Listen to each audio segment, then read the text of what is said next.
అందరికీ నమస్కారం అండి. సంతానం లేని వారికి సంతానాన్ని ప్రసాదించి వరాల తల్లి వల్లూరమ్మగా ప్రసిద్ధి చెందిన వల్లూరమ్మ దేవాలయాన్ని గురించి ఇప్పుడు మనం తెలుసుకుందాము.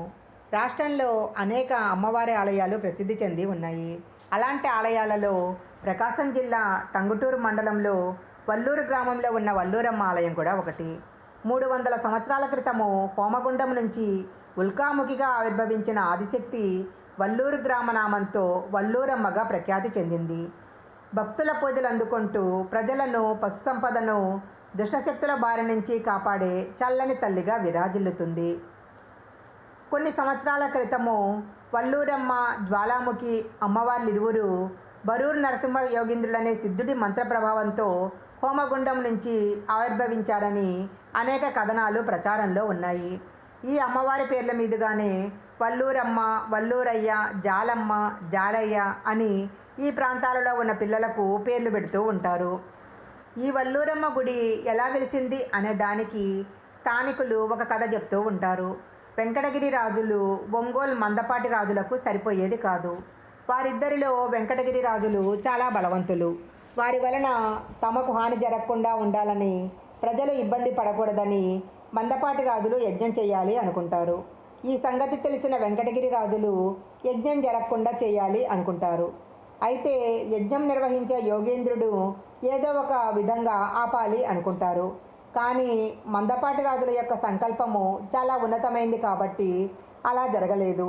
మందపాటి రాజులు తలపెట్టిన యజ్ఞము నిర్విఘ్నంగా జరుగుతుంది. యజ్ఞవాటిక నుంచి మహాజ్వాలలు బయలుదేరుతాయి. అందులో నుంచి ఉల్కలు వస్తూ ఉంటాయి. అది చూసిన అక్కడున్న ప్రజలందరూ భయపడతారు. ఏదైనా అపరాధం జరిగిందా అని సంశయిస్తారు. కానీ ప్రజలందరూ చూస్తుండగా ఆ ఉల్కలు ఒక దివ్యమైన ఆకృతిని దాల్చి ముందుకు వెళ్ళటం జరుగుతుంది. అలా వల్లూరు చెరువు దగ్గరకు వెళ్ళి అక్కడ ఆ రూపము అంతర్ధానం అవుతుంది. ఆ దివ్య స్వరూపాన్ని చూసి అక్కడి వారందరూ ముందు భయపడిన వెంటనే ఒక మహానుభూతికి గురవుతారు. ఆ శక్తి వేరెవరో కాదని అమ్మవారేనని అర్థం చేసుకొని ఆలయం కట్టించారు. అగ్ని నుంచి వెలిసిన శక్తి కాబట్టి ఉల్కాముఖి అనే పేరు పెట్టారు. వల్లూరులో వెలిసిన దేవత కాబట్టి వల్లూరమ్మగా నిలిచిపోయింది.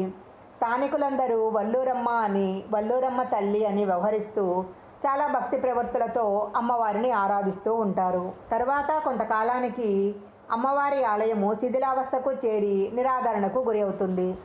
1984 జూన్ 24 నుంచి 29 వరకు ఆలయ ఆవరణలో శతచండీ యాగాన్ని నిర్వహించటం జరిగింది.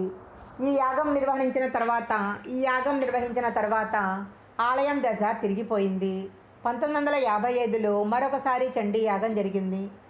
1993 సంవత్సరము ఆలయ జీర్ణోద్ధరణ, కుంభాభిషేకము, అమ్మవారి నూతన విగ్రహ ప్రతిష్ట, ప్రహరీ గోడ నిర్మాణము, సింహద్వార నిర్మాణం జరిగాయి. తరువాత ఆలయంలో పరివార దేవతలుగా గంగమ్మ తల్లి, పోలేరమ్మ తల్లి విగ్రహాలను ప్రతిష్ఠించడం జరిగింది. అనేక మంది దాతల సహకారంతో, భక్తుల సహకారంతో ఆలయము మరింత అభివృద్ధి చేయటం జరిగింది.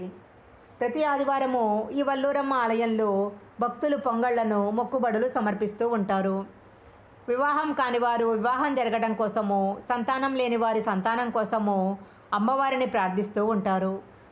వారి యొక్క కోరికలు తీరిన తర్వాత అమ్మవారికి మొక్కులు చెల్లించుకుంటూ ఉంటారు. వల్లూరమ్మ ఆలయంలో మరొక ముఖ్యమైన విశేషము వాహన పూజ. ఈ ఆలయము వాహన పూజలకు ప్రసిద్ధి చెందింది. ఇక్కడ ప్రకాశం జిల్లాకు చెందిన వారే కాకుండా గుంటూరు, నెల్లూరు జిల్లాల నుంచి కూడా అనేక మంది తమ వాహనాలు తీసుకొచ్చి పూజలు జరిపిస్తూ ఉంటారు. ఆలయం చుట్టూ ఒకసారి తమ వాహనం పైన ప్రదక్షిణాలు చేస్తారు. ఇలా గనక చేసినట్లయితే అమ్మవారి యొక్క అనుగ్రహం లభిస్తుందని, ఎలాంటి ప్రమాదాలు జరగవని భక్తులు నమ్ముతుంటారు.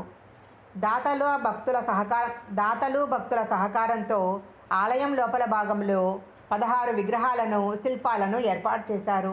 అష్టలక్ష్ములతో పాటు గాయత్రి, సరస్వతి, రాజరాజేశ్వరి అమ్మవారు, శివపార్వతులు, వినాయకుడు ఇలా అనేక మంది దేవతామూర్తులను నెలకొల్పటం జరిగింది.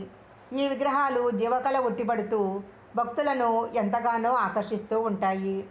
ఈ వల్లూరమ్మ ఆలయ ప్రాంగణంలో ఉన్న రావి చెట్టుకి అనేక మంది ముడుపులు కడుతూ ఉంటారు. ఈ చెట్టుకు కనుక ముడుపులు కట్టినట్లయితే సంతానం లభిస్తుందని భక్తులు నమ్ముతుంటారు. ఈ ఆలయంలో శ్రావణ మాసంలో సామూహిక వరలక్ష్మి వ్రతాలు నిర్వహించటం కూడా జరుగుతుంది. అలాగే ఆశ్వీజ మాసంలో దేవీ శరన్నవరాత్రి ఉత్సవాలు ఘనంగా జరుపుతుంటారు. అమ్మవారికి గ్రామోత్సవంతో పాటు వల్లూరు చెరువులో తెప్పోత్సవాన్ని కూడా నిర్వహిస్తారు. ప్రతి శుక్రవారము గుడి ఉత్సవం జరుగుతుంది. ఈ వల్లూరమ్మ ఆలయము విజయవాడ చెన్నై ప్రధాన జాతీయ రహదారి పక్కనే ఉంది. అనేక పల్లె వెలుగు బస్సులు, ఆటోలు, ప్రైవేటు వాహనాలు అందుబాటులో ఉంటాయి. ఈ వల్లూరమ్మ దేవాలయము ఒంగోలుకు 12 కిలోమీటర్ల దూరంలో ఉంది. వల్లూరమ్మ దేవస్థానంలో కూడా భక్తులకు అనేక వసతి సదుపాయాలు ఏర్పాటు చేయటం జరిగింది. ఈ వీడియో కనుక మీకు నచ్చినట్లయితే లైక్ చేయండి, షేర్ చేయండి. ఇలాంటి మరిన్ని వీడియోల కోసం మా ఛానల్ సబ్స్క్రైబ్ చేసుకోండి. పక్కనే ఉన్న బెల్ ఐకాన్ని యాక్టివేషన్ చేసుకుంటే మేము పెట్టే వీడియోలన్నీ కూడా మీకు ముందుగానే నోటిఫికేషన్గా వస్తాయి. మరొక మంచి వీడియోతో మళ్ళీ కలుసుకుందాం.